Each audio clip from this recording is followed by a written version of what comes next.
the biggest realization that I had was that, yeah, they may not need me like they used to, but now they need me for different reasons.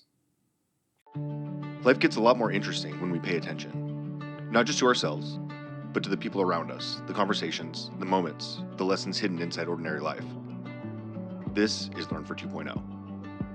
Hey there, welcome to Learn for 2.0. This is Brandon DeVere. Thank you so much for sharing your time with me. I really do appreciate that. Today, I kind of want to go into some of the feelings I've been having lately of being a parent, and in certain ways, and in things that I have been able to grow a little bit and kind of help myself along with the fact that as our kids get older, it feels like they don't really need us as much.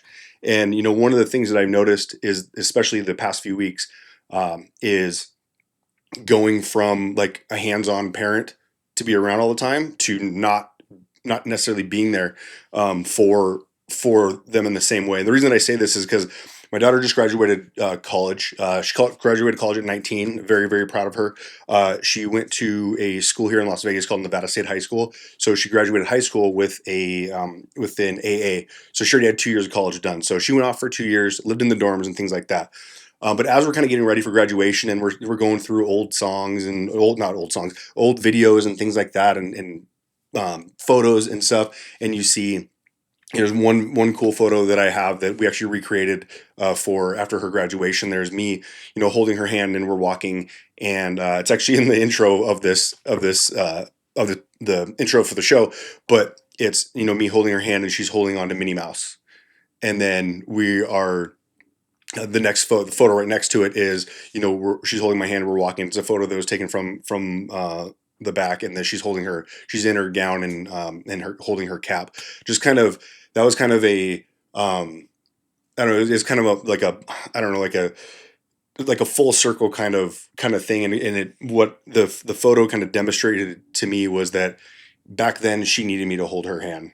The last time she held my hand was for that photo, and honestly, I don't remember the last time before that. And so it kind of got me thinking, like, you look back at these photos, and you're like, oh, here you are, carrying them, or getting ice cream with them. One of my other favorite photos is her and I went on a date night. I think she must have been 6 or 7. And there's a photo of I got dressed up in a suit. She was dressed up um, in a nice dress, and it's right in front of the Christmas tree, and I'm kissing her hand, like, my lady. And we went out for a nice dinner at the Wynn, and we went to the show at the Wynn, which was a lot of fun. Um, but as they get older, they don't necessarily need those things. Eventually, they need rides to soccer practice, rides to school, and they get their license, and then they go off and they go, and there's times where we don't talk daily, and then texting her or whatever, things like that. But it made me realize, like, as we keep going, it's not that that we're not needed anymore.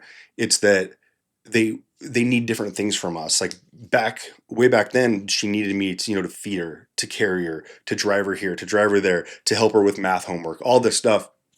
But then going forward, now I'm kind of in that stage where I'm there to support her, right? There was a support and also cheer for her, right? She doesn't need me in the way that she used to, which is all right. It's kind of a bummer in some ways, right? Because you get old, and you're like, you blink and it's gone. Like, it's literally happened. I did write a book a while ago called The Semi-Retired Real Estate Agent. And the reason for that, like, some people are like, oh, what do you take naps and golf all day? You don't do anything. And it was really about the reallocation of time, because I knew that eventually, you know, I was no longer going to sacrifice like family events and time with my daughter, especially like soccer games and things like that, for work. And that was, what I work, of course, like, but not at those times. And I knew eventually there would be no more soccer games to go to, and there would always be homes to sell. Well, guess what? Here we are. There's no more soccer games to go to, and there are plenty of homes to sell, right? So that's kind of what how I got to that point, was that I knew that it was gonna end at some point to go to those things. And now she doesn't need me to cheer for her from her soccer, from the soccer field, or from the stands on the soccer field. She doesn't need those things, but now it's kind of shifted into she's just got a job that she should be starting, I think, in the next week or two. But then she has another job that's going for her degree. Her degree's in film, and she already landed a film job here for a show here in Las Vegas, which is pretty awesome. Like I'm super proud of her for that. But now she doesn't need me to like cheer, or I mean, I can root from the sidelines of her life, but then also at the same time she really just needs me. Hey, how do I get this set up? How do I get that set up? How do I do this? Who do I talk to? What about interview stuff? Like those type of things that we can help with, that are happening now that weren't back then. So she no longer needs me to change her diaper, right? That's probably the easiest way to describe it, is that she no longer needs me to change her diaper. Now she needs me for different things, and to be supportive of her journey going forward. And I bring that back to my son today. So he wants to go to Bishop Gorman. I don't know if you're familiar with Bishop Gorman. It's one of the top schools in the country, especially for football.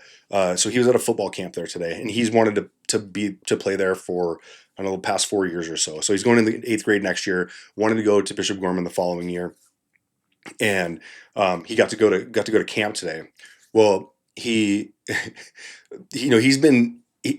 more the affectionate one of the two, but I'm actually going to kind of back this up a bit to kind of share kind of their upbringing, which was a little bit different from each other, right? When I'm talking about like no two kids are the same, even no two kids in the same family, because they're growing up at different times of each other, and different times and different seasons for us as parents. Like Camden didn't get the same 13 years that Mikayla got.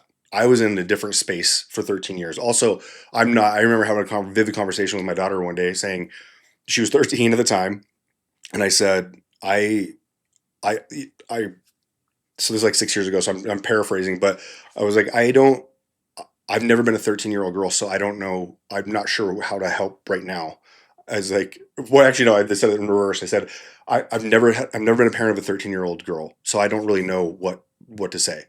So I'm figuring this out with you, and more importantly, I've never been a 13-year-old girl, so I don't really know how. Again, we're figuring it out together. And her mom, of course, helps. Like Eva helps absolutely. Like they're good friends as well as mother and daughter. But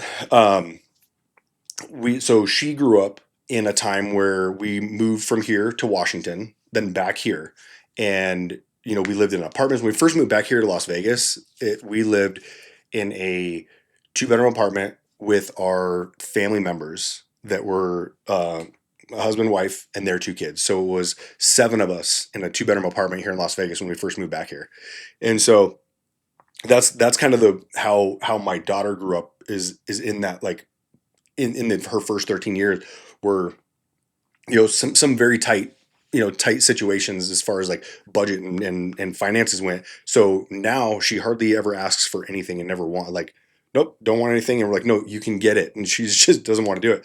But our son Camden, he's grown up where we've been better off than we were when we started. So these are 2 different seasons, right? So his first 13 years, he's 13 now, he'll be 14 in November, but his first 13 years are completely different than her 13.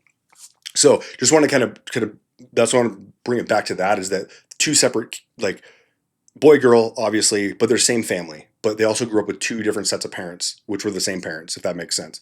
But so yeah, what I'm trying to say is that you can't. It's difficult to raise them the exact same way, because you're in a different season. Same thing with like knowledge, like learning things, and observing and see what happened, what didn't work the first time, or what did work the first time. Maybe we need to change it up a little bit.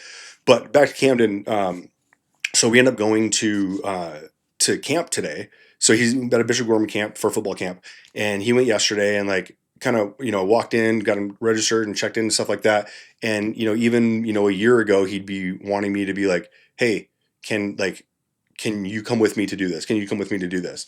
Well, now he's getting older. And so I asked him today, I was like, hey, you want me to drive, want me to walk you in, or just drop you off? He's like, drop me off. Like, just super quick, just drop me off. And I just thought that was kind of funny, because he needed the ride, and we live close enough to Gorman that he could probably have just walked if he wanted to. But I mean, he's still also, like I said, he's the more affectionate one, where he also holds value in that, like, he knows that I like to do to watch him play, and I like to go take him to things, that he'll include me, even though I may not need to be included on it.